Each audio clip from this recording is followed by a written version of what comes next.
तो भाइयों, इसका कोई हाइलाइटेड मोमेंट नहीं है क्योंकि ये पूरा पॉडकास्ट ही हाइलाइटेड है।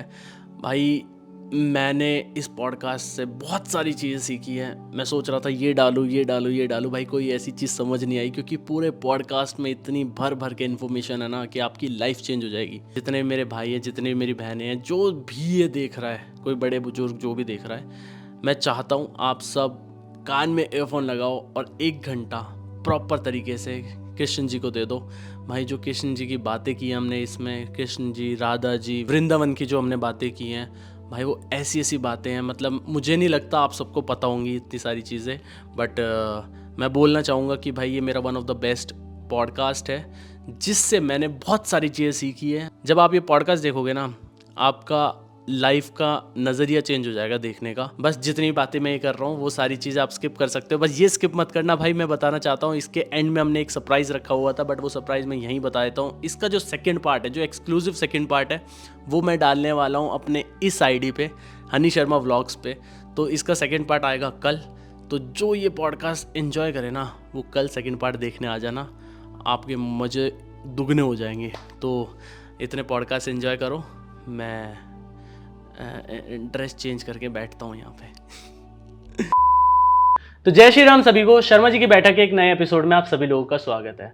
भाई आज जो हमारे साथ में गेस्ट है ना, मैं बोल रहा हूँ अगर आप YouTube चलाते हो और मैम को नहीं देखा, ऐसा नहीं हो सकता। मैं ज़्यादा तारीफ़ तो नहीं कर सकता, और क्योंकि जितनी तारीफ़ करो उतनी कम है। मैं सीधा मिलवाता हूँ देवी चित्रलेखा मैम से। मैम कैसे हो? धन्यवाद जी, मैं बहुत अच्छी हूँ। आप कैसे हैं? मैम बहुत अच्छा। मैम, मैंने स्टार्टिंग में ये पूछता हूँ, कैसी चल रही है लाइफ? मुझे पता है आपकी अच्छी चल रही है, बट कुछ बता दो। लाइफ अच्छी ही चल रही है, और अच्छी चलाने वाला होना चाहिए, सोचने वाला होना चाहिए कि अच्छी चल रही है तो अपने आप ही अच्छी लगती है। अदरवाइज़ तो ऊपर नीचे, अच्छा बुरा सबके जीवन में होता ही होता है। इस दुनिया में कोई ऐसा पैदा हुआ ही नहीं जो ये कहे कि हाँ, मैंने कभी दुख देखे नहीं या मैंने कभी परेशानियों का सामना नहीं किया। बट आप उस पर रिएक्ट कैसे करते हो, वो ज़्यादा महत्वपूर्ण होता है। तो मेरे हिसाब से कभी भी कुछ भी सिचुएशंस अच्छी बुरी चलती हैं, लेकिन मैं उसको हमेशा भगवान से जोड़ के चलती हूँ। इसलिए मुझे बुरा भी उनकी इच्छा लगती है कि वो करा रहे हैं, तो इसका मतलब कि कुछ अच्छा ही होगा, उसमें भी कुछ भला ही होगा। इतनी पॉजिटिविटी कैसे आती है? मतलब आजकल की लाइफ में इतनी नेगेटिविटी भरी हुई है। आपके जितने मैंने पॉडकास्ट देखे, जितने भी मैंने आपके वीडियोस देखी, बहुत पॉजिटिविटी लगी। कैसे आती है मैम? मतलब नहीं, देखिए, पॉजिटिविटी कोई मतलब कोई एक सामान तो है नहीं कि भाई आप बाज़ार से, मार्केट से जाके खरीदो। आपको चूज़ करना है कि आपको नेगेटिविटी में रहना है या आपको पॉजिटिविटी में जीना है। और अगर आपको पॉजिटिविटी चाहिए होती है तो फिर आपको अपना ऑरा वैसा बनाना पड़ता है। आपको अपना सर्कल ऐसा बनाना होता है। आपको अपना फैमिली में, घर में जो आपका बिहेवियर होता है, एनवायरनमेंट होता है, वो वैसा बनाना पड़ता है। तो मैं हमेशा कहती हूँ, जैसे हम जितना एसी के पास बैठेंगे उतना ठंड लगेगी, हम जितना किसी गर्म चीज़ के पास बैठेंगे गर्माहट लगेगी। वैसे आप जितना पॉजिटिव लोगों के साथ बैठेंगे, आप उतना अपने आप को चार्ज और एनर्जेटिक, पॉजिटिव महसूस करेंगे। जो आपने कहा ना नेगेटिविटी बढ़ रही है, उसका रीज़न ही यही है कि ना एक मतलब एक झुंड, एक ग्रुप बन चुका है नेगेटिव लोगों का, और वो थोड़ा ज़्यादा है। हाँ। तो जो पॉजिटिव लोग हैं उनको ईज़ी लगता है कि इनको कन्वर्ट करने की जगह हम भी इनमें ही शामिल हो जाते हैं। मतलब इनको पॉजिटिव बनाना तो बहुत टफ टास्क है, तो चलो इनके ग्रुप में, इनके झुंड में हम भी एक पार्ट बन जाते हैं। और यही रीज़न है कि आज के टाइम में नेगेटिविटी ज़्यादा फैल रही है। बट आपको एक स्टेप फॉरवर्ड तो लेना ही पड़ता है कि नहीं, मुझे इस चेन को रोकना है। मुझे जहाँ गलत लग रहा है, जहाँ नेगेटिविटी दिख रही है, उससे दूर रहना है, ऐसे लोगों से दूर रहना है। तो इट्स योर चॉइस कि आप क्या चूज़ करना चाहते हैं। राधा जी और कृष्ण जी के भक्ति में रहते हो, मैं जी। वहीं से शुरुआत करते हैं। मैम, उनकी लव स्टोरी हर एक बंदा जानता है, बट आज के टाइम में, आज के यूथ में वो वाली देखी नहीं। ऐसा क्यों? नहीं, पहली चीज़ जो आपने कहा ना, हर बंदा जानता है उनकी, कोई भी नहीं जानता। क्योंकि जो जानता होगा तो वो उसको पता होगा कि उनका जो प्रेम है हम्म, वो दुनिया के प्रेम से कभी भी तुलना उसकी नहीं हो सकती, कंपेयर नहीं हो सकता है। द रीज़न इज़ कि लोगों ने उनको पढ़ा नहीं, उनको कौन बताइए, मतलब आपकी हमारी उम्र के जो बच्चे हैं, मतलब जो यूथ है, हम्म, उन्होंने ज़्यादा से ज़्यादा राधा कृष्ण की लाइफ स्टोरी को देखा है किसी माइथोलॉजी शो में, हाँ जी। टीवी में जो दिखाया गया है हम्म, उसको। हम्म, एंड अधिकतर, मैं ये नहीं कहती कि सब गलत है, लेकिन मोस्ट ऑफ द टाइम जो आपको उसमें दिखाया जाता है वो एक कहानी बना के प्रेजेंट करी जाती है। तो फिर अब कभी पढ़ा नहीं, हम्म, या फिर देखो बहुत सिंपल सी बात है कि अगर हमको डॉक्टर बनना है तो ऑलरेडी जो उस फील्ड में अच्छे हैं उनके पास जा कर के हमें नॉलेज गेन करनी पड़ती है।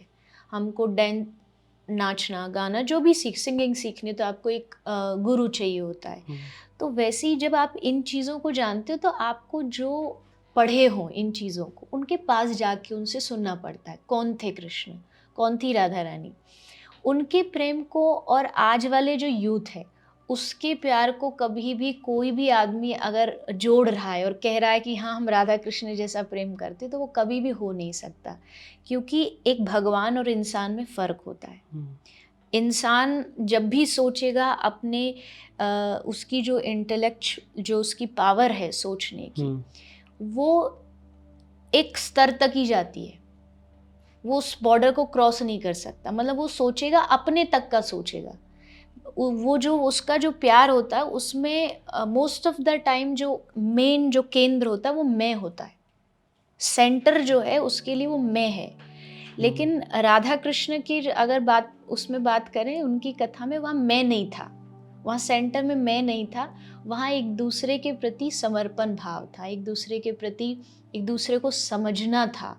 अगर आज के टाइम में कोई आदमी किसी को धोखा देके या मतलब नॉर्मली भी चला जाए तो शायद उससे कोई ज़िंदगी भर बात नहीं करेगा, हम्म, लेकिन जितना कृष्ण दूर गए उतना श्री राधा रानी का प्रेम बढ़ा, कम नहीं हुआ। उन्होंने इस चीज़ को रीज़न नहीं बनाया कि भई कृष्ण तो छोड़ के चले गए, आज के बाद मैं उसका मुँह नहीं देखूँगी। तो वो ये जो रूल है, ये जो नियम है, ये उनके प्रेम में नहीं थे, ये संसार में होते हैं और ये होते ही हैं और ये होते ही रहेंगे। मैं अगर ये कहूँ कि नहीं ये संसार में नहीं हो सकता, भई आप तो एकदम सेल्फलेस प्यार करिए, तो वो शायद पॉसिबल नहीं होगा, क्योंकि यहाँ हम अपने आप को एक आदमी समझे बैठे हैं कि आई एम द पर्सन, फलाना फलाना मेरा नाम है, मैं इस घर में पैदा हुआ हूँ, तो मैं ऑटोमेटिकली है, तो वो आएगी ही आएगी। बट मैं इतना कह सकती हूँ कि कभी भी यूथ को अपने प्यार से भगवान के प्यार को कंपेयर नहीं करना चाहिए, क्योंकि दोनों का लेवल अलग है। एक केजी का बच्चा पीएचडी की बातें करता अच्छा नहीं लगता, या तो उसको उसका नॉलेज पता हो या तो उसके बारे में जानता हो, लेकिन या तो आप पढ़ो। मैं हम्म, ये नहीं कह रही कि आप जान नहीं सकते, कभी उनके प्रेम को जान पाओगे, बट उसके लिए आपको थोड़ा सा मेहनत करनी पड़ेगी। आप पढ़िए, आप भागवत पढ़िए या भगवत गीता पढ़िए जिसमें राधा कृष्ण की बातें, ऐसे हमारे जो ग्रंथ हैं वो पढ़िए, या फिर किसी ऐसे मेंटोर के पास जाइए जिसको इसका डीप नॉलेज है। तब आप समझेंगे कि नहीं, प्यार में और राधा कृष्ण के प्रेम में बहुत फ़र्क है। प्रेम की बात हुई है तो थोड़ा सा कृष्ण जी के प्रेम के बारे में कुछ और कि मैंने देखा है, मुझे पता है आपने बहुत सारी जगह बताया हुआ है, बट जी। मैं जानना चाहूँगा और मैं अब रूबरू बैठ के सुनना चाहूँगा ये चीज़। कृष्ण जो है ना वो एक ऐसा व्यक्तित्व है, उन्होंने स्पष्ट कहा है कि तू मेरी तरफ एक कदम चल, मैं 10 कदम चलूँगा। तू मुझ पर एक बार भरोसा रख, मैं तुझ पर 1000 बार तेरे इस भरोसे को टूटने नहीं दूँगा। और मैं अक्सर कहा भी करती हूँ कि कृष्ण वो हैं जो ये कहते हैं कि मुझ पे भरोसा रख के तू आँख पे पट्टी बाँध के दौड़, मैं तुझको कभी गिरने नहीं दूँगा, और तू गिर भी गया तो आँख खोल के देखना, तू मेरी गोदी में आकर के गिरेगा, मतलब मैं तुझे वहाँ सँभालने बैठा रहूँगा। तो कृष्ण जो है वो एक प्रेम की मूर्ति है। अगर कृष्ण की प्राप्ति करना चाहते हैं तो श्री कृष्ण को पाने के लिए अब साथ में जो उनके हमारे हिंदी भाषा में कहते हैं, जैसे हीरो हीरोइन होते, हुँ, उसको कहते हैं नायक नायिका। मतलब एक होता है स्टोरी का हीरो, एक होती है नायिका। हुँ, तो कृष्ण तो नायक थे ही, हुँ, बट उन्होंने सोचा कि अब नायिका कौन, मतलब कोई एक साथ में जो उस लेवल को साथ में मैच करे, वो होना बहुत ज़रूरी है। ओके। तो शास्त्रों में ये भी लिखा है कि कृष्ण ने ही अपना जो रूप है वो श्री राधा को दिया है, मतलब दोनों में कोई अंतर नहीं है। दोनों ने सोचा कि हम दो रूप बना लेते, क्योंकि दो होंगे तो फिर प्रेम करने में अधिक आनंद आएगा। जैसे शादी विवाह भी होती है तो उसमें दो लोगों की आवश्यकता होती है, और भगवान ने फिर ये भी सोचा कि दुनिया मुझे भजती है, मैं किसको भजूं, मतलब मेरे पास भी तो कोई काम होना चाहिए कि मैं बैठ के किसी का ध्यान करूं, भजन करूं। तो उन्होंने अपना एक रूप दिया है श्री राधा रानी को। अच्छा। और ऐसा एक जगह लिखा है, दोनों के प्रेम में इतनी ज़्यादा दोनों का जो प्यार था वो इतना निस्वार्थ था और इतना डीप था कि एक बार कहते हैं श्री राधा रानी ठाकुर जी दोनों बैठे थे, तो श्री कृष्ण ने एक मिट्टी ली और मिट्टी लेके वो कुछ आकार बना रहे थे, मतलब एक और दो दो मूर्ति बना रहे थे। तो श्री राधा रानी को उन्होंने मूर्ति बना के दिखाई और बोले देखो बताओ कैसे लग रहे हैं। मैं कृष्ण एक मूर्ति अपनी बनाई है, एक आपकी बनाई। मूर्ति बहुत अच्छी थी, क्योंकि कृष्ण से बड़ा कलाकार कौन हो सकता है जिसने इतनी अच्छी मानव की मूर्ति बना दी, तो बहुत अच्छी थी। पर राधा रानी ने कहा कि नहीं, मुझे पसंद नहीं आई, दोबारा बनाओ। तो कृष्ण ने उस दोनों मूर्ति को मिट्टी में मिलाया, मिक्स किया, फिर अलग अलग करके फिर दो मूर्ति बनाई। फिर उनको बड़े खुश होकर दिखाया कि अब की बार पहले से भी ज़्यादा मेहनत करी है। तो फिर राधा रानी देख के बोला ना, अब भी मज़ा नहीं आया। तो फिर कृष्ण ने उसको मिट्टी में मिला के फिर बनाए। तो बार बार करते गए श्री राधा रानी, हर बार वो मिट्टी में मिलाते, उसको गूंथते मिट्टी को और फिर बनाते। तो अंत में श्री कृष्ण ने दुखी होकर कहा कि आपको कमी क्या लग रही है। तब श्री राधा रानी ने कहा कि कमी कोई नहीं है, पर जो ये प्रक्रिया चल रही है ना, इसमें मुझे आनंद आ रहा है, इसमें मजा आ रहा है। बोले इसमें क्या मजा आ रहा है? बोले एक है कृष्ण, एक है राधा, दो मूर्ति है, पर जब उन दोनों को मिला के मिट्टी में जब एक बना देते हो आप, तब मुझे वो एक को देख करके मजा आता है कि दो मिट गया और एक बचा। सिर्फ वो जो प्रक्रिया है उसको बार बार दोहराने के लिए, देखने के लिए मैं कह रही हूँ कि मिट्टी, ये मूर्ति अच्छी नहीं है। तो ये जहाँ आप इतना गहरा प्रेम की जहाँ बात होती है, संसार वाला प्रेम नहीं है, ये एक दिव्य प्रेम है, ये एक दिव्य दूसरी दुनिया का प्रेम है कि जहाँ एक पल भी, एक क्षण भी एक दूसरे से अलग रहने का मतलब होता था एक युग के बराबर, उनको ऐसा महसूस होता था। तो ये ब्रज का प्रेम है, ये राधा कृष्ण का प्रेम है, और इसको कोई अच्छा जो ब्रज का प्रेमी होगा वही समझा और समझ सकता है। मैम, इंसान जो लाइफ में डिसीजन लेता है, जी, क्या वो पिछले जन्म के अकॉर्डिंग लेता है या फिर? डिसीजन तो नहीं, डिसीजन में पिछले जन्म का कोई लेना देना नहीं है। ओके। जो मिल रहा है उसको, जो उसे अपनी लाइफ में कुछ परेशानियां या अच्छा या सक्सेस, ये कुछ जो है, ये चीज़ें प्रीवियस कर्म के अकॉर्डिंग हो सकती है। लेकिन सबसे अच्छी बात भगवान ने जो दुनिया बना के करी, वो ये करी कि पूरा जो डिसीजन का जो चार्ज है वो हमारे हाथ में दिया है। ना वो इंटरफेयर करेगा भगवान परमात्मा, ना कोई वो किसी को करने देगा। मतलब उन्होंने एक न्यू ब्रेन शरीर हमें दिया, इसके साथ एक चीज़ आती है हमारे साथ, बुद्धि। बुद्धि दी उन्होंने, लेकिन बुद्धि में जब तक आप खुद सोच करके क्या सही और गलत का डिसाइड नहीं करते हो, उसमें भगवान इंटरफेयर नहीं करते हैं। तो डिसीजन 100% हमारे हाथ है, बट अब उसके बाद उसका क्या रिजल्ट होगा वो देना उसके हाथ है। बहुत सिंपल सी बात, जैसे एक बच्चा क्लासरूम में क्या लिख रहा है एग्जाम में, वो उसके हाथ में, बट जब मार्क्स देना होगा तो वो टीचर के हाथ में। तो अब हमने पढ़ाई कितनी की है, मतलब हमने अपनी बुद्धि कितनी लगाई है। कहते हैं कि बुद्धि सबके पास है, लेकिन कोई कोई बुद्धि होती है जिसमें बहुत विवेक होता है, बहुत जो मतलब गंभीर होती है, जिसको पता है कि नहीं ये करना गलत है, ये करना सही है। वो विवेक बुद्धि में होना बहुत ज़रूरी है। और वो कहाँ से मिलेगा? बुद्धि सबके पास है, बट अब सही गलत का निर्णय लेने के लिए वो विवेक कहाँ से मिलेगा? तो उसके लिए हमारे शास्त्र कहते हैं, रामचरितमानस में लिखा, बिन सत्संग विवेक न होई। मतलब ये जो इतने सारे सत्संग के ये बढ़ रहे हैं, लोग इतने ज़्यादा जा रहे हैं, संतों के पास जा रहे हैं, वक्ताओं के पास जा रहे हैं, उसका रीज़न ही यही है।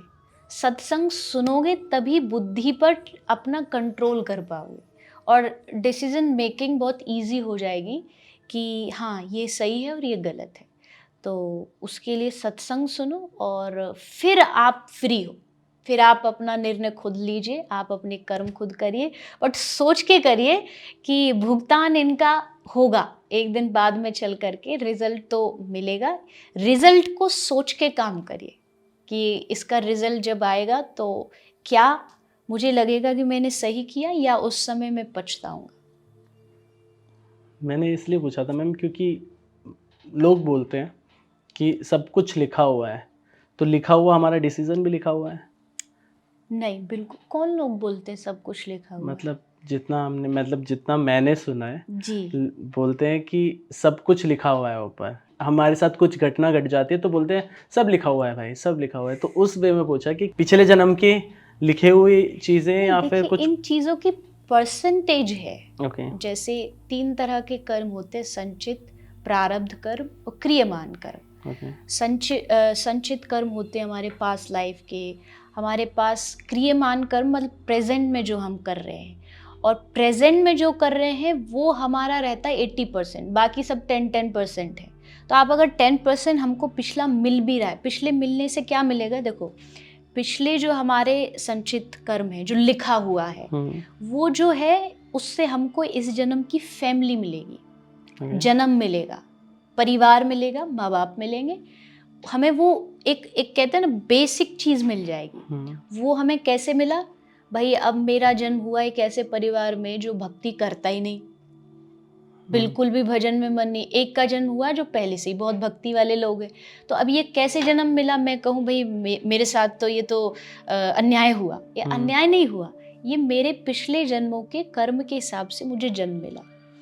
फिर धीरे धीरे जो छोटा बच्चा होता है, क्योंकि छोटा बच्चा तो कोई कर्म करता नहीं है, तो उसको जो मिल रहा है वो उसके पिछले कर्मों से मिल रहा है। जैसे जैसे आपकी बुद्धि प्रबल होती जाती है, मतलब आप समझदार होते जाते हैं, तब आपको पता चलता जाता है कि अब ये करना सही है, ये करना गलत है। फिर आप डिसाइड करते हैं। पिछले जन्म का कुछ % का आपको मिलेगा, लेकिन करना आपको अभी प्रेजेंट में ही पड़ेगा। तो ये कह के हाथ खड़े कर लेना कि नहीं जो हो रहा है पिछला लिखा हुआ है, ऐसा नहीं। ये चीज़ें फिर आपको ना बहुत सादा भाषा में कहूँ तो आलसी बना देती है।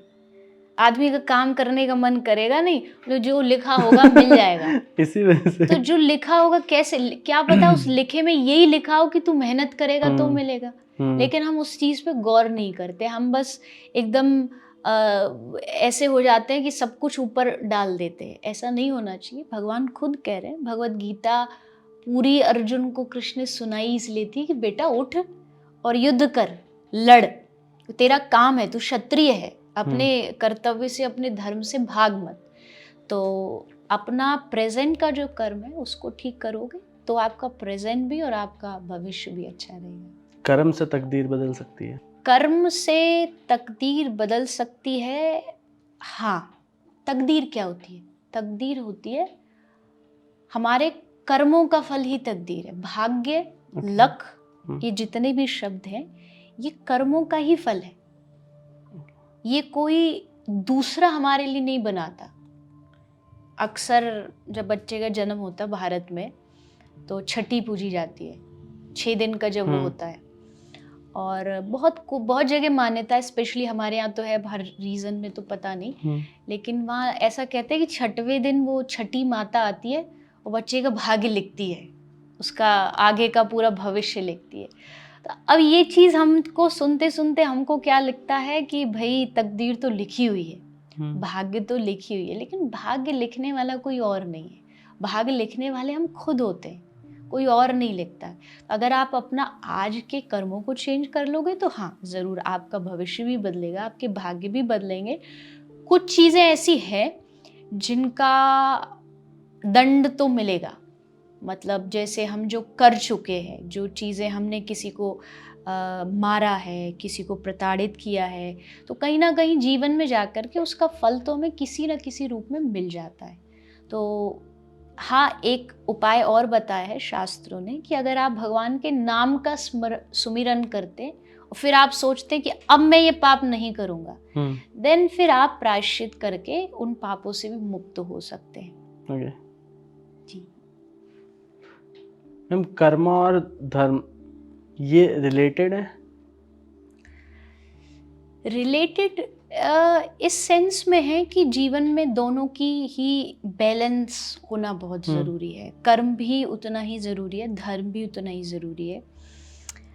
लेकिन वो वाली बात हो जाती है कि जैसे एक आदमी कहीं जाता है, उसको कुछ बीमारी है, कोई शरीर पे कुछ उसको दाद वगैरह कुछ हो रहा है, वो जाता है डॉक्टर से, कहता है दवाई, तो डॉक्टर उसे 2 बोतल देता है, एक एक्सटर्नल यूज़ और एक पीने के लिए, और पढ़ा लिखा है नहीं तो एक्सचेंज कर लेता है, जो अंदर वाली दवाई है उसको बाहर लगा रहा है और बाहर वाली दवाई को पी रहा है, तो क्या होगा? रिएक्शन होगा। तो अब धर्म क्या है? धर्म जो है वो अंदर की चीज़ है, हमारे इनर पीस के लिए, हमारे मन की शांति के लिए है। हम एक बंद कमरे में बैठे तब भी हम धार्मिक होने चाहिए, ये नहीं कि हम बाहर ही निकल कर के धार्मिक बन करके दिखाते हैं। तो अब ये क्या है कि हमने इसको उल्टा कर लिया, हमने धर्म को बना दिया दिखावे की वस्तु। देखो हम बाहर जाते हैं, हम मंदिर जाते हैं, हम बड़े धार्मिक हैं, हम ऐसे हैं, हम वैसे हैं, लेकिन धर्म जो है वो भीतर की चीज़ है। तो जब आप अंदर से धार्मिक होते हो, धर्म जब आपके भीतर होता है तो वो आपके कर्म में भी झलकता है। आप धार्मिक होंगे तो आपके कर्म भी धार्मिक बन जाएंगे। मतलब आप कर्म कर रहे हैं लेकिन आपको पता है अगर ये कर्म करने से किसी को नुकसान हो रहा है, भले मैं बिजनेस कर रहा हूँ पर मुझे पता है कि इस काम से किसी को नुकसान है, और फिर भी अगर आप करे जा रहे हो उस चीज़ को, तो इसका मतलब आप धार्मिक नहीं हो। धर्म आपके हृदय में बैठा नहीं है। धर्म जब बैठ जाएगा तब आपका कर्म भी अपने आप सुधर जाता है। कर्म इस दुनिया में बहुत लोग करते हैं, लेकिन कुछ गलत कर्म भी चूज़ करते हैं, गलत रास्ता भी अपनाते हैं कि भाई चोरी कर रहे हैं या कुछ ऐसा बिजनेस कर रहे हैं जिससे नुकसान है लोग को। तो अगर उस कर्म को बदलना है तो पहले अपने भीतर धर्म लाइए। जब आप भीतर से धार्मिक होते हैं, ऑटोमेटिकली आपकी सारी चीज़ों में धर्म आ जाता है, इन्वॉल्व हो जाता है। धर्म का मतलब कोई एक ही चीज़ नहीं है कि आप एक जगह बैठ करके कुछ कर रहे हो वही धर्म होगा। धर्म का मतलब होता है अवेयरनेस। आपको पता होना चाहिए कि मैं इस काम को करने में अवेयर हूँ, मुझे पता है कि इसका फल भी पता है, इसका प्रेजेंट भी पता है और इसका फ्यूचर भी पता है। तो जब तक आप अवेयर नहीं होगे तब तक आप धार्मिक नहीं होगे। धर्म क्या करता है? हम मंदिरों में जा रहे हैं, हम सत्संगों में जा रहे हैं, वो इसलिए कि वो हमको अवेयर किया जा रहा है वहाँ पे। आज के टाइम में आदमी की सबसे बड़ी कमी यही है कि अवेयरनेस की कमी है। जी तो रहा है बट उसे ये नहीं पता कि क्यों जी रहा हूँ। उसे अपनी लाइफ का मोटो नहीं पता, वो कमा भी रहा है तो भी उसको नहीं पता, वो जी क्यों रहा है उसे वो भी नहीं पता। इसी चीज़ से खुश भी नहीं रहते वो। खुश भी नहीं है। एक बहुत सुंदर लाइन मैंने कहीं पढ़ी थी कि हर आदमी यहाँ दुखी है सुखी रहने के लिए, परेशान हो रहा है कि सुखी हो जाऊं, और आज को अपने सुख को मतलब बलि चढ़ा करके खुद दुखी हुआ पड़ा है, किस लिए? सुखी हो जाऊं। मतलब किस लिए? जो चीज़ आपको आज भी मिल सकती है। एक कुम्हार था, तो उसने घड़े रख रखे थे सामने, तो वो आवाज़ लगा रहा, मतलब सामने घड़े रखे थे और लेटा था। तो एक आदमी आकर के उसको थोड़ा एडवाइस देने लगे। भारत में सुझाव देने वालों की कमी नहीं होती, हर जगह बिना फ्री में ही बांट देते। तो बोला कि ऐसे तेरा धंधा नहीं चलेगा, तू उठ, जोर जोर से धूप में आवाज़ लगा, सब जगह कहता जा, सबको बुला, तब तेरा धंधा चलेगा। तो उसने कहा धंधा चलेगा फिर क्या करूँगा? तो बोले तेरा धंधा चले, इस धंधे को फिर दूसरा बिजनेस शुरू करना। बोले उससे क्या होगा? बोले तुझे प्रॉफिट आएगा, एक बढ़िया सा घर खरीदना। बोले फिर क्या करूँगा? बोले बहुत पैसे आ जाएंगे, नौकर चाकर रखना। बोले फिर क्या करूँगा? बोले बहुत नौकर चाकर आ जाएंगे, तुझे कुछ करना नहीं पड़ेगा, फिर तू चैन की नींद सोना। वो बोला मैं तो अब भी कर रहा हूँ, मैं तो अभी भी अपने हाथ को तकिया लगा के आराम से सो रहा हूँ। तो जब वो सुख मुझे आज ही मिल सकता है तो मैं पूरा राउंड सर्कल घुमा के ही वापस क्यों आऊँ? मतलब मेरे कहने का मतलब ये नहीं है कि आप पुरुषार्थहीन बन जाइए, हम्म। पुरुषार्थ करिए, पुरुषार्थ करना जीवन का एक बहुत बड़ा लक्ष्य है, लेकिन इस बात को सोच के करिए कि आज जो आपके पास है वो बहुतों से बहुत अच्छा है, वो लाखों करोड़ों से बहुत अच्छा है, लेकिन ये भी मिल जाए, वो भी मिल जाए, ये भी पालूं, वो भी पालूं, ख्वाहिशें खत्म नहीं होती ना। उसके चक्कर में जो है उसकी कीमत नहीं आदमी समझता, और फिर दौड़ में चालू हो जाता। वो दौड़ते दौड़ते दौड़ते एक दिन थक कर आएगा, और जब वो थक के बैठेगा तो सोचेगा कि वो जो जीवन था वो भी भगवान ने मुझे बहुत अच्छा दिया था, पर मैंने जानबूझ के पहले सीढ़ी बनाई, फिर उस पर चढ़ा और फिर उससे नीचे गिरा। तो पुरुषार्थ करिए, लेकिन इतना सोच के रखिए, जाही विधि राखे राम ताही विधि रहिए। दे रहा है तो भी उसका भला, ना दे रहा है तो भी उसका भला, छीन रहा है तो भी उसका भला। ये लाइफ का रूल अगर बना लोगे तो मुझे लगता है कि ना होने में भी बहुत खुशियाँ हैं। हर समय ज़रूरी नहीं कि बहुत कुछ होने में ही खुशियाँ हैं, कभी कभी छोड़ने में भी खुशी है। जैसे कहते हैं ना कि मूर्ति बनाने के लिए पत्थर में कुछ ऐड नहीं किया जाता, उससे कुछ निकाला जाता है, जो एक्स्ट्रा है वो निकाला जाता है। मूर्ति ऑलरेडी है, उसमें जो एक्स्ट्रा है वो निकालो। हम अपनी लाइफ में बहुत सारे एक्स्ट्रा बर्डन जो हैं वो भर के रखते हैं, वो निकाल दोगे तो अपने आप मूर्ति की शेप बन जाएगी। बहुत पा लेना नहीं, कभी कभी कुछ छोड़ देना भी जीवन में सुख देता है, और इस बात को हम सोचना भूल जाते हैं। तो जो दिया है उसमें भगवान का शुक्र करो और धन्यवाद करो। लोग बोलते हैं, जो मैंने सुना है, कि इंसान को अपना जो भी गलत काम किया है उसका फल इसी लाइफ में भुगतना पड़ेगा। क्योंकि मैंने बहुत देखा है, लोग जो बुरा भी करते हैं वो बहुत मज़े में भी रहते हैं। ये गलतफहमी कभी मत पालना कि जो बुरा कर रहा है वो सुखी, ऐसा कभी भी नहीं हो सकता। ये नेचर का रूल है ही नहीं। आपको दिखने में लग रहा है कि लग्जरी उसके पास ज़्यादा है तो वो सुखी है। सुखी का हम क्या मतलब मना लेते हैं कि भैया देखो घर कितना बढ़िया है, देखो पैसा कितना है, अंदर से कितना सुखी आप क्या जानते हो। रही बात कि भाई बुरा करने वाला सुखी रह सकता है, भगवान ने ऐसा नियम नहीं बनाया। बुरा करने वाला एट द एंड रहेगा दुखी ही। ये रूल है, ये 100% कन्फर्म रूल है, इसको कोई नहीं बदल सकता। हाँ, उसको उसका भुगतान करने में थोड़ा समय हो सकता है। इस जन्म का हो सकता है अगला जन्म, अगले जन्म का हो सकता है कि उससे अगले जन्म में मिले, ये जरूर हो सकता है। क्योंकि अब इसमें भी कोई भाई तर्क करेगा कि ये तो फिर गलत है, भगवान ने आज का आज ही देना चाहिए। आज का आज भगवान इसलिए नहीं देते, जैसे हम कोई बीज आज बोते हैं, वो बड़ा होता है, फिर उस पर फल लगते हैं, फिर धीरे धीरे सीजन्स के हिसाब से आपको उसका ध्यान रखना पड़ता है, तब जाके एक समय में आज की फसल बोई आज ही नहीं मिलती, उसको काटने में 6 महीना लगते। किसान इंतज़ार करता है 6 महीने, तब वो फसल निकलती है, तब अन्न आता है, तब उसको खाते हैं। तो वैसी कर्म भी उस फसल जैसे, जो बीज डाल रहे हो ना, वो वाली बात कहावत है ना, बोया पेड़ बबूल का तो आम कहाँ से हो। तो अगर बीज अच्छे डाल रहे हो तो कुछ समय बाद, आज नहीं दिख रहा पर कुछ समय बाद दिखेगा कि उसका फल आपको मिल रहा है। बट इतना मन में जरूर ठान लीजिए, बिठा लीजिए कि मेरा किया गया अच्छा एक ना एक दिन घूम करके आएगा ज़रूर। ये न्यूटन का लॉ बाद में है, ये पहले कर्मों का लॉ है कि every action has a equal and opposite reaction. ये कर्मों का सिद्धांत है, न्यूटन ने बहुत बाद में बोला। कर्मों ने पहले ही बोल दिया कि भाई ये आपके पास आएगा, आपको उसके लिए तैयार रहना चाहिए, इंतज़ार करना पड़ेगा। इस चीज़ में बस यही आदमी थोड़ा मार खा जाता है, उसको लगता है कि पेशेंस इतना कि भाई आज कर रहा हूँ आज ही मिल जाना चाहिए।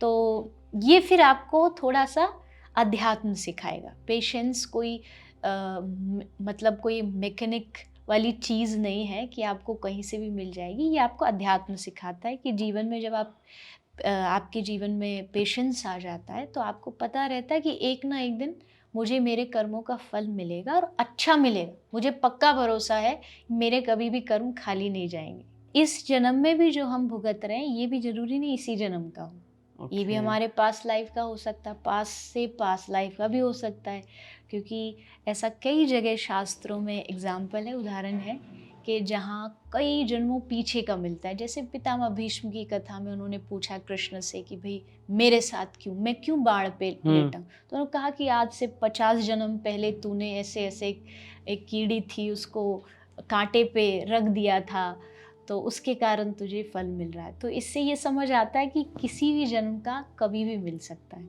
भगवान ने ये एक बहुत ही, कह सकते हैं आप, एक ऐसा भ्रम वाला कुआं बनाया है कि जिसमें किसी को कुछ नहीं पता। इसलिए भगवान कहते तुमको हमेशा सतर्क रहना पड़ेगा और मुझे पकड़ के रखना पड़ेगा। मान लो कोई पिछले जन्म में तुमसे गलतियां हो भी गई, अब भाई मैं क्या करूं, हो गई तो उसमें भगवान से निवेदन करना चाहिए कि भगवान जो हुआ सो हुआ, अब मैं आपका हूँ, मैं आपको समर्पित हूँ, आगे अब तू संभाल। अच्छा बुरा मैंने तुझ पे सौंप दिया, अब तुझे संभालना ही पड़ेगा, मेरे पास और कोई दूसरा रास्ता है नहीं। और ये भक्ति का रास्ता, इसी को समर्पण कहते। और इस समर्पण में बहुत मज़ा भी है, क्योंकि अच्छा बुरा सब उसको सौंप दिया। अर्जुन ने हजारों लोग मारे महाभारत युद्ध में, पर एक की भी हत्या का पाप नहीं लगा अर्जुन को। क्यों नहीं लगा? क्योंकि वो जानता था करने वाला कृष्ण है, ये करा रहा है और ये कह रहा है कि युद्ध कर, तो मैं कर रहा हूँ। तो ये चीज़ समर्पण भाव जो है, ये आते ही फिर पाप पुण्य से आदमी थोड़ा सा मुक्त हो जाता है। मैम जो आप बता रहे थे नेगेटिविटी खाने से भी आती है जी मैम, आजकल का लाइफस्टाइल तो इतना ज़्यादा ख़राब हो चुका है कि सबको ऑलमोस्ट तीनों टाइम बाहर का खाना चाहिए, तो क्या उससे भी नेगेटिविटी आती है? बिल्कुल आती है। खाने से हमारी लाइफ में सबसे ज़्यादा नेगेटिव थॉट्स हमारे भीतर एंटर करते हैं, क्योंकि हमारे शास्त्रों का कहना है जैसा खाओ अन्न वैसा होगा मन। आप जो खा रहे हैं वैसा आपका मन बनेगा, वैसे आपके विचार बनेंगे। तो ठीक है, कभी कभार आप जाते हैं बीच कुछ में खा के आ जाते हैं, थोड़ा बाहर घूम आए, कुछ खाए आए, वो अलग बात होती है। लेकिन आप रेगुलरली ये कर रहे हैं और उसमें आप बिल्कुल भी नहीं देख रहे। हम, पहली बात तो मैं ये कहती हूँ कि कहीं भी ऐसी जगह खाना नहीं चाहिए जहाँ नॉन वेज बनता, और ख़ासकर वो आदमी जो चाहता है इस स्पिरिचुअल लाइफ में थोड़ा आगे बढ़ना, क्योंकि साइंस कहती है खाने की अपनी वाइब्रेशंस होती हैं। तो वाइब्रेशन जो है वो सबसे जल्दी ट्रांसफ़र होती है वाया फूड वो सबसे जल्दी ट्रांसफ़र होती है। मान लीजिए यहाँ एक नॉनवेज खाना बन रहा है, साथ वाली उसी टेबल पर एक वेजिटेरियन खाना बन रहा है, और वो वेजिटेरियन खाना वेजिटेरियन आदमी ये सोच के खा रहा है भाई मैं तो वेजिटेरियन हूँ, बट वो ये नहीं जानता कि वहाँ जो उसकी वाइब्रेशन है वो पूरी की पूरी उसमें ट्रांसफ़र हुई है और होकर के वो खाना बना है। तो इस चीज़ पे बहुत बहुत ज़्यादा दिमाग पे असर पड़ता है। आज के जो लोग हैं उनका जीवन में विचार खराब होने का कारण ये है कि उनका खाना खराब है। उनका खाना इतना ज़्यादा खराब है, उनमें विचार खराब हैं, वो जिस जगह खा रहे हैं वहाँ वो जगह खराब है। तो जब इतनी सारी खराब चीज़ें आप एक साथ कर रहे हो और आप चाहते हो मेरे विचार अच्छे हों, तो वो विचार भी खराब ही होंगे।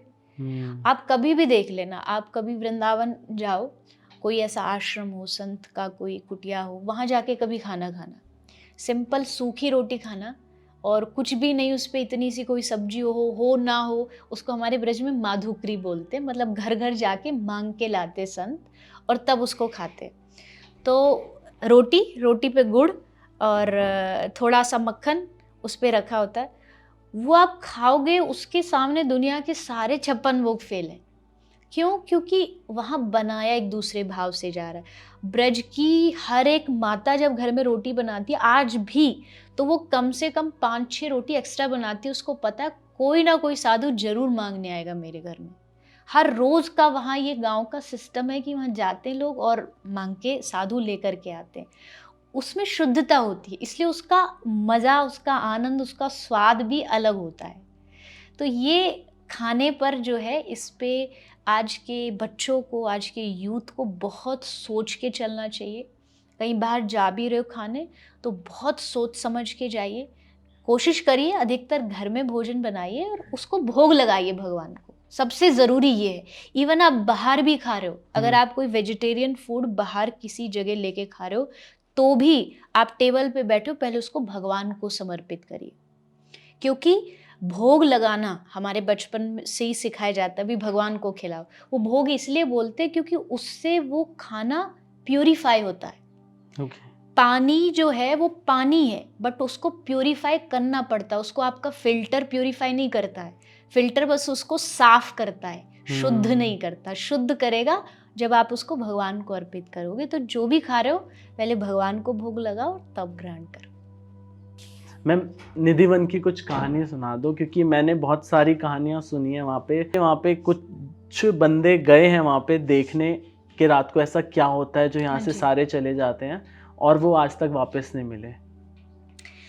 सबके साथ ऐसा नहीं कि नहीं मिले, कभी कुछ ऐसा भी हुआ कि भाई अंधे हो गए, या कुछ ऐसा हुआ कि मेंटली, क्योंकि भगवान जो है वो एक बहुत ही अलग दुनिया के हैं, और हम जो हमारी जो आंखें हैं वो उनको देख नहीं पाती है। वहाँ एक्चुअली में भगवान आते हैं, मतलब कृष्ण जी देखो, आते हैं। वृंदावन वैसे तो पूरा जो ब्रज है हर जगह कृष्ण है, हाँ जी। ऐसा नहीं कि स्पेशली निधि वन में ही है। कोई भी वृंदावन का कोना आप देख लो, वंशीवट देख लो, हर रोज वहाँ भगवान आते हैं। स्पेशली निधि वन थोड़ा और ज़्यादा प्रसिद्ध इसलिए हो गया क्योंकि बिहारी जी वहाँ से प्रकट हुए हैं। स्वामी Okay. शहरदास जी ने वहीं से बिहारी जी को प्रकट किया था, निधि वन से, वहीं से मूर्ति निकली है। तो निधि वन में थोड़ा इस तरीके से माना जाता है, वहाँ के लोग भी, आसपास बहुत सारे घर हैं, उन्होंने अपने घर की पूरी खिड़कियों को बंद कर रखा है, पैक कर रखा है कि रात्रि को हम यहाँ इधर, क्योंकि खुली रहेंगी तो कभी नज़र जाएगी, कुछ ऐसा हो ना जाए। और जो पुजारी हैं वहाँ एक बहुत सुंदर सैया रात को सजाई जाती है। राधा कृष्ण आएंगे यहाँ पर, लीला करेंगे, क्रीड़ा करेंगे। तो कुछ दातुन रखी जाती हैं, कुछ श्रृंगार रखा जाता है। और जब सुबह आते हैं और जब वो पट खोलते हैं तो वहाँ पे पूरी जो चीज़ वो अस्त व्यस्त रहती है, मतलब श्रृंगार फैला हुआ, किसी ने उपयोग किया हो, इस तरीके से दिखता है। और रोज तो इसका मतलब है कि हाँ, भगवान वृंदावन में आते हैं, और ये कोई बड़ी बात नहीं है क्योंकि वृंदावन में है कृष्ण, और तो वो लीला तो करेंगे ही करेंगे। हाँ, उसको देखने के लिए थोड़ा सा कोई उतना भक्ति में पहुंचा हुआ होगा तो वो तो झेल पाएगा। अब इतना एक साथ किसी को इतना वोल्टेज का करंट लग जाए तो पागल हो जाएगा, वही होता है, इसलिए वहाँ जाने से मना करते हैं। और ऐसा भी कहते हैं रात को बानर, चींटी, जो भी पशु, छोटे मोटे पशु पक्षी होते हैं, वो सब बाहर आ जाते हैं कि हम यहाँ देखने के सामर्थ्य में नहीं। तो ये घटना एकदम सही है, मतलब इसमें कोई एक्स्ट्रा किसी ने लगा के बना दिया, ऐसा नहीं है। और जो वृंदावन की महिमा को जानते हैं उनको ये चीज़ समझ आती है कि हाँ, हमारे कृष्ण है यहाँ, हमारी राधा रानी है, वो यहाँ लीला कर रहे हैं, और हम भाग्यशाली हैं, एटलीस्ट हम उस जगह को भी देख पा रहे हैं, उस मिट्टी को छू पा रहे हैं जहाँ वो रोज रास करने आते हैं, हम उस सैया को प्रणाम कर पा रहे हैं जहाँ उनकी ये लीलाएं होती हैं। ना समझ लोग कह देंगे कि भाई ये मूर्खता है, ये अंधविश्वास है, पर ये अंधविश्वास नहीं है। आप जब किसी से बहुत दिल से प्यार करते हो तब आप उनको हर जगह होने का एहसास करते हो।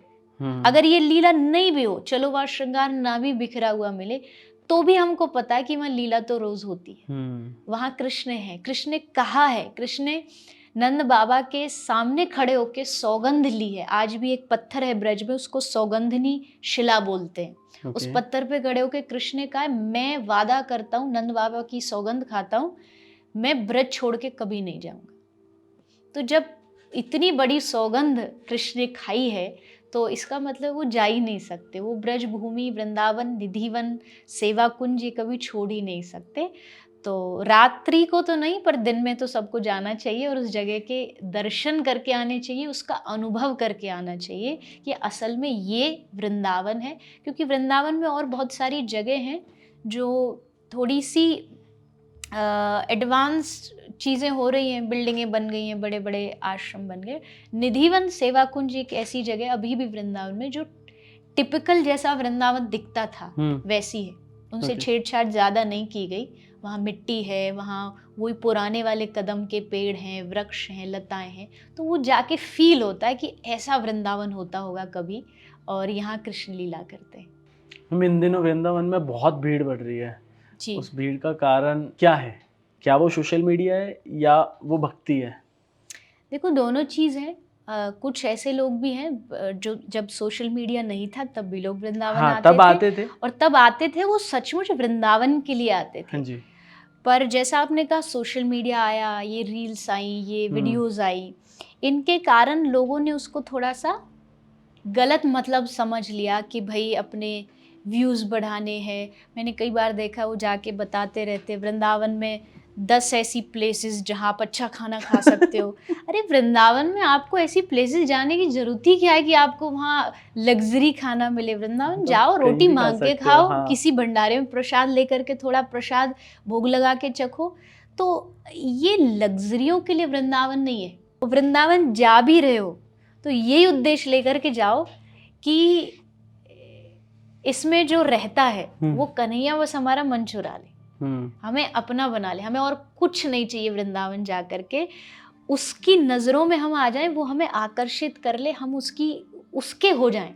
ये सोच के वृंदावन जाओगे तब वृंदावन का असली मकसद आपका पूरा होगा।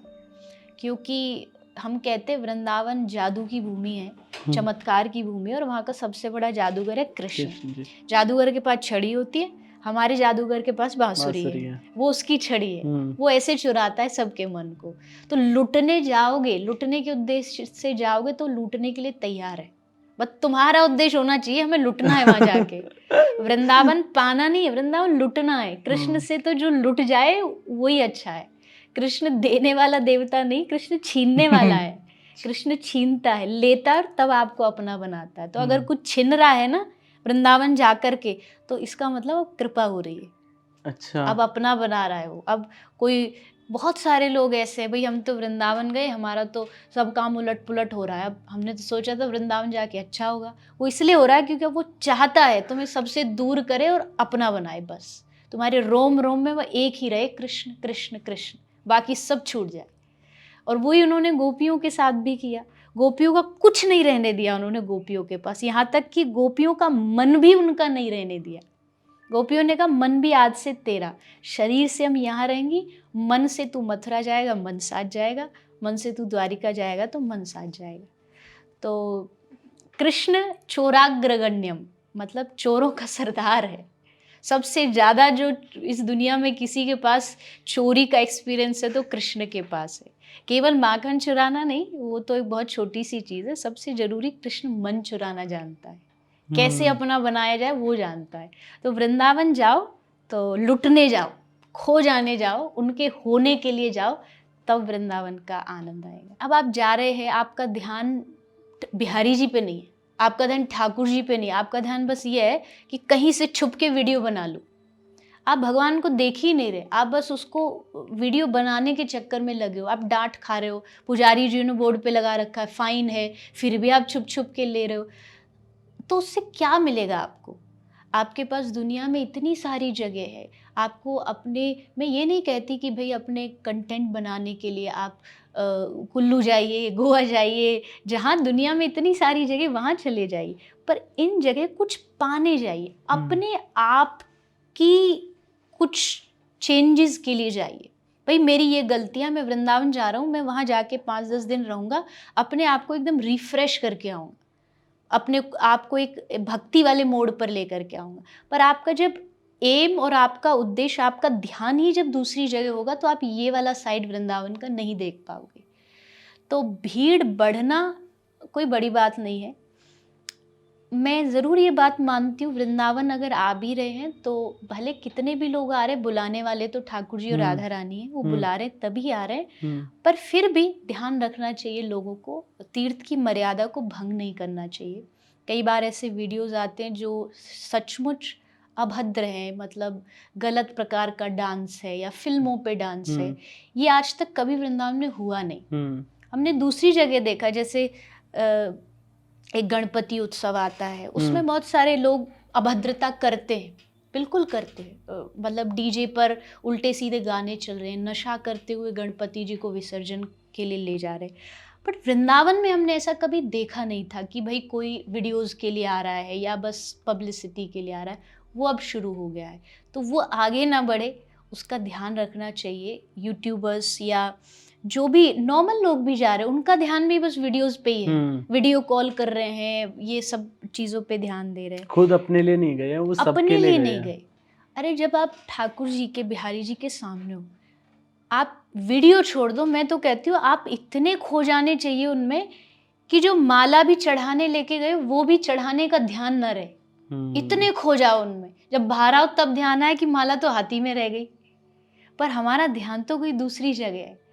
तो ऐसी जगह को, जो पवित्र जगह है, उसको पवित्र ही रहने देना चाहिए। और खासकर वृंदावन, ये तो एहसास की भूमि है। वहाँ इमोशंस, आप वृंदावन जाते हो, देखते हो कि बहुत सारे लोग ठाकुर जी के सामने रोते हैं, क्योंकि उनको लगता है वो सचमुच बैठा देख रहा है, वो सुन रहा है उनकी बातों को। किसको बताएं मेरे जीवन में जो चल रहा है, या फिर मुझे आपको पाना है, मैं कहाँ किससे जाके बोलूँ। मैंने सुना है वृंदावन में आप रहते हो, आप सुनो, मैं आपको बताऊंगा, मैं आपसे निवेदन करूंगा। तो उनके इमोशंस झलकते हैं। और बिल्कुल सही बात है, जो वृंदावन लस्सी पीने जा रहा है वो लस्सी पी रहा है, जो पेड़े खाने जा रहा है वो पेड़ा खा के आ रहा है, जो वीडियो बनाने जा रहा है वो वीडियो बना के आ रहा है, और जो बिहारी जी को पाने जा रहा है वो बिहारी जी को पा रहा है। आपके एम पे निर्भर करता है आप क्यों जा रहे हो वृंदावन। एम अच्छा रखोगे तो वृंदावन आपको एक अलग ही स्ट्रक्चर का दिखेगा, जो आज से पहले आपने कभी देखा या सोचा नहीं हो। इसमें सच्चाई है कि जब तक भगवान की मर्जी नहीं होती तब तक आप मंदिर में नहीं जाते। जैसा आपने अभी बताया कि हमारे कृष्ण जी ने बुलाया है उनको जी। मैं एक बार गया हूँ, उसके बाद मेरे को बुलाया नहीं उन्होंने, ऐसा क्यों? इसमें दोनों चीज़ है। ये तो पक्का है, जब तक वो नहीं बुलाएंगे तब तक आप जा ही नहीं सकते। वो में भी कृष्ण नहीं, कृष्ण भी परमिशन नहीं दे सकते, वृंदावन की परमिशन देती है राधा रानी। मतलब कृष्ण को भी अगर एंट्री करनी है तो उनको राधा रानी से परमिशन लेनी पड़ेगी, आज्ञा लेनी पड़ेगी, तब उनकी भी एंट्री होगी। अब अगर ऐसी बात है तो फिर तो हमारा फिर कोशिश करना बेकार है। बोले नहीं, राधा रानी हमें प्रवेश दें, उसके लिए हमको उनको मनाना पड़ता है, प्रार्थना करनी पड़ती है। मुझे वृंदावन जाना है तो ऐसा नहीं कर सकते कि हम छोड़ दें वो जब बुलाएंगे, नहीं, हमें रोज़ बोलना है कि हमें बुला लो, हमें बुला लो, हे राधा रानी हम पे कृपा करो, हमें ब्रज का वास दो या ब्रज का दर्शन दो। ब्रह्मा जी को ब्रज में वास चाहिए था, तो ब्रह्मा जी ने कृष्ण से कहा, कृष्ण ने कहा कि ये तो मतलब आउट ऑफ सिलेबस है मेरे तो, क्योंकि मैं ब्रज में एंट्री देता नहीं, राधा रानी को मनाओ। तो लिखा है आदि पुराण में कि ब्रह्मा जी ने 60,000 वर्ष तक तप किया। 60,000 वर्ष? 60,000 साल तक उन्होंने तप किया, तब उनको ब्रज में जो राधा रानी का गांव है बरसाना, वहाँ वास का, रहने का मौका मिला पर्वत के रूप में। अगर आपने कभी चित्र फोटो में भी देखा हो, राधा रानी का जो गांव है बरसाना, वो एक पहाड़ पर है, जो महल है जहाँ राधा रानी का मंदिर है, तो वो पर्वत ब्रह्माचल पर्वत है, यानी ब्रह्मा जी हैं। ब्रह्मा जी पर्वत बन के बरसाना में विराजमान है, तब उनको वास। भगवान शंकर पर्वत बन के नंदगांव में विराजमान है। भगवान विष्णु पर्वत बन के गिरिराज गोवर्धन के रूप में विराजमान है। तो ये सारे देवी देवता भी तप करते हैं, प्रार्थना करते हैं, तब श्री राधा रानी इनको परमिशन देती है, तब ब्रज में इनको एंट्री मिलती है। तो अगर जिसको वृंदावन जाना है तो राधा रानी से प्रार्थना करो, निवेदन करो, वो तभी बुला सकती है। कल से एक्चुअली में जब से हमारी बात हुई है, मतलब जब से पॉडकास्ट की बात हुई है, तब से मैं तब से सोच रहा हूँ कि वृंदावन में एक बार गया हूँ, क्यों एक बार गया हूँ, और उसके पहले मैं कभी सोचा नहीं, मैंने कभी सोचा ही नहीं उस बारे में। और कल से हम सोच रहे हैं इतना कि नेक्स्ट वीकेंड हम बनाते हैं प्लान, जाएंगे। तो यस, हो सकता है कि तभी मैंने आपसे पूछा कि बुलाते हैं भगवान तभी। बिल्कुल बुलाते हैं, किसी हो सकता है राधा रानी चाहती हूँ ये माध्यम ऐसा पॉडकास्ट बने कि भाई इनको थोड़ा सा और पुश मिले और ये जल्द से जल्द वृंदावन आए। मैं मंदिर में बहुत कम जाता हूँ जी, बट मैं मानता हूँ, मैं हर भगवान को मानता हूँ, पर मैं मंदिर बहुत कम जाता हूँ। और क्या ये सही है कि अगर आप भक्ति के फर्स्ट स्टेप पे हो तो आपको जाना चाहिए। मतलब जो हमारी इनिशियल स्टेज होती है उसमें मंदिर जाना, तीर्थ जाना, किसी अच्छी जगह जाना वो ज़रूरी होता है, क्योंकि हम्म, जैसे हमारा फर्स्ट क्वेश्चन ही था हम्म, पॉजिटिविटी। हम्म, पॉजिटिविटी कहाँ से ली जाएगी? ऐसी जगहों से पॉजिटिविटी मिलती है। वृंदावन जाने से पॉजिटिविटी मिलती है, मंदिर जाने से मिलती है, सत्संग जाने से मिलती है। अभी हम खाली हैं, अभी हमारा पूरा जो माइंड है वो नेगेटिविटी से भरा है, हम्म, तो उसके लिए ज़रूरी है कि हमको पॉजिटिविटी लेनी पड़ेगी। तो ऐसी जगह पर जाके चार्ज होना पड़ेगा। ये मंदिर आप ये कह लीजिए हमारा चार्जिंग पॉइंट है, तीर्थ हमारा चार्जिंग पॉइंट है। एक समय आता है जब कुछ साधु हैं, अच्छे भक्त हैं, वो इतने ज़्यादा भक्ति में आगे बढ़ जाते हैं कि फिर उनके लिए घर ही मंदिर है। वो जहाँ बैठ जाएं वही उनके लिए वृंदावन है, वही उनके लिए भगवान है, सब कुछ है। पर हम जैसे आम इंसानों के लिए ज़रूरी है कि हमें ऐसी जगह पर जाना चाहिए, ताकि वहाँ का संग मिले, एसोसिएशन मिले। मंदिर का मतलब है भगवान नहीं होता है। हमको लगता है केवल भगवान का दर्शन मंदिर है। भगवान के साथ साथ वहाँ जो लोग होते हैं, जो भगवान के भक्त होते हैं, उनका साथ मिलना वो सबसे ज़रूरी होता है। हम्म, क्योंकि उनका संग जब मिलता है, उनकी एनर्जी हम में आती है। साधुओं के चरण छूने का भी इसीलिए यही रीज़न है, हम छुएं और उनकी एनर्जी हम में आए, उनके थॉट्स वाइब्रेशन हम में आए। तो इसके लिए मंदिर जाना और तीर्थ स्थान पर जाना बहुत ज़रूरी है। वृंदावन में मैम जो बांके बिहारी लाल की मूर्त है उससे ढका हुआ है, कवर किया हुआ है, ऐसा क्यों? बिहारी जी वैसे तो दर्शन देते हैं, बीच बीच में पर्दा लग हाँ, जाता है थोड़ी उनके देर लिए, के लिए थोड़ी देर के आंखें नहीं लिए। मिलती, आंखें मिलने हाँ, भी नहीं देते। मिलने नहीं देते वो, क्योंकि बार बार बीच में पर्दा आ जाता है। हाँ, क्योंकि बहुत इस पे भजन भी बनाए गए हैं, बाके बिहारी को नज़र नहीं लग जाए। हमारे ठाकुर जी बहुत सुंदर हैं, ज़्यादा टकटकी लगा के देखोगे तो हमारे ठाकुर जी को नज़र लग जाएगी। तो ये भाव रख के, क्योंकि ब्रज में ठाकुर जी को लाला बच्चा रूप में मानते हैं, तो अपने ठाकुर जी का ध्यान रखने के लिए बार बार पर्दा लगाते थे कि कनेक्शन ज़्यादा जुड़े ना। और एक भाव और है, पहले भी मैंने बताया है कहीं कि थोड़ा इसलिए भी डर रहता है क्योंकि बहुत हमारे बिहारी जी सीधे साधे से हैं, जो बुलाता है उसके साथ चल पड़ते हैं, जो जहाँ बुलाए वहीं चल पड़ेंगे। तो इसलिए वो थोड़ा-सा इसलिए भी पर्दा लगा देते हैं कि क्या पता कौन सा भक्त कहे बिहारी जी छोड़ो वृंदावन और चलो हमारे साथ जहाँ हम रहते हैं वहीं चलो, तो चल देंगे। तो इस अच्छा। भाव से भी पर्दा लगा देते हैं ठाकुर जी का। तो यही भाव है, बाकी ऐसा इसमें कोई टिपिकल शास्त्रीय कोई भाव नहीं है। ये मन का एक सोच है, एक मन का भाव है, भई अपना मानते तो अपनापन होने के नाते उनको नज़र ना लगे, इस भाव से पर्दा लगाते हैं। मैम आजकल का जो यूथ है ना, वो एंजाइटी और डिप्रेशन का बहुत बड़ा शिकार है। मुझे लगता है डिप्रेशन, एंजाइटी का एक बहुत बड़ा रीज़न है कि लोगों की लाइफ में सैटिस्फैक्शन नहीं है। भगवान ने जैसा उनको बनाया है, जो उनको दिया है, उस उससे चीज़ में सैटिस्फाइड सेटिस्फाई नहीं नहीं है। है। हाँ, बहुत बहुत बहुत बहुत पाने के चक्कर में जो होता है वो छूट जाता है। हाँ, पढ़ाई में जो कर लिया उसमें सेटिस्फाइड नहीं है। 70% नंबर आ गए तो 70 क्यों आए, 90 क्यों नहीं आए। अगर एक अच्छी जॉब चल रही है तो दूसरी जॉब अच्छी क्यों, इससे हाई वाली सैलरी वाली क्यों नहीं मिल रही। तो मतलब कि डिज़ायर्स बहुत है लोगों के मन में, इच्छाएं बहुत हैं, बहुत कुछ पा लेना है, बहुत दुनिया को जीत लेना है। ये ठीक है, लेकिन इतनी डिज़ायर्स मत रखो कि आपका आज का सुकून छिन जाए।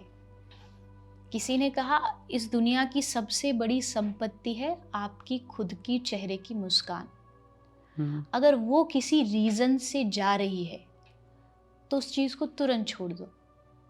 अगर आपकी चेहरे की मुस्कुराहट सिर्फ इसलिए जा रही है कि दिन भर आप जब घर आते हारे थके और आपको पता है कि अब ये इसके बाद मेरे पास कुछ भी नहीं है, तो इसका मतलब आप उस चीज़ के लिए बने नहीं। अगर आप उस चीज़ के लिए बने होते तो पूरा दिन काम करने के बाद भी जब आप घर में घुसते तो हंसते हुए आते। आपका चेहरा ऐसे लगता है कि हाँ, आपने एकदम कुछ अच्छा करके आए हो। शरीर की एनर्जी लो हो सकती है, बट अंदर की जो एनर्जी है वो लो नहीं होनी चाहिए। अंदर से आपकी एनर्जी एकदम फुल ऑन 100% रहे, ऑलवेज, हमेशा। बहुत सुसाइड हो रहे हैं, इतने बच्चे, मतलब समझ नहीं आता उनको। कौन समझाए कि भाई एक बार हार जाओगे जिंदगी में तो कौन सी जिंदगी खत्म हो रही है? कि इस दुनिया में सबसे निशुल्क चीज जो है वही सबसे महंगी है। ये दुनिया का नियम है, मतलब ये दुनिया का एक रूल बन चुका है कि भाई जब तक जरूरत है तब तक करो, उसके बाद कोई लेना देना नहीं है। भगवान बस देखते हैं, अनुभव करते हैं कौन क्या कर रहा है, और रिजल्ट देने की बारी आने पर तब वो अपना कलम और पेन निकालते और तब रिजल्ट देते। कि यूथ को अगर भगवान से जोड़ना है तो उसको वाया किसी सेवा के थ्रू जोड़ना पड़ेगा। डरने की जरूरत नहीं है कि भाई हमको घर छोड़ना पड़ेगा, परिवार छोड़ना पड़ेगा, बिजनेस छोड़ना पड़ेगा। नहीं, आप जो कर रहे हो वो करते रहिए।